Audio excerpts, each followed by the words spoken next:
आपदा विभाग के द्वारा वीडियो कॉन्फ्रेंसिंग के माध्यम से सूचना दी गई है कि बिहार में हेवी रेनफॉल प्रेडिक्टेड है और उसमें भी जो नॉर्थ बिहार के जिले हैं उसमें ये रेनफॉल की आशंका ज़्यादा है।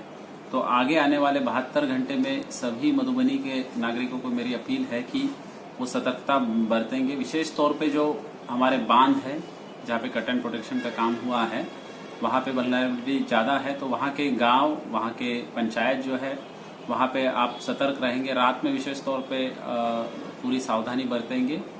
पैनिक होने की आवश्यकता नहीं है। अगर आपको कोई आपत्ति है या कोई प्रॉब्लम है तो आपने अंचलाधिकारी एसडीओ के माध्यम से जो है आप जिला प्रशासन को इसकी सूचना दे सकते हैं। आपदा विभाग का जो नियंत्रण कक्ष है मधुबनी में उसको भी आप जो है आपकी प्रॉब्लम जो है बता सकते हैं।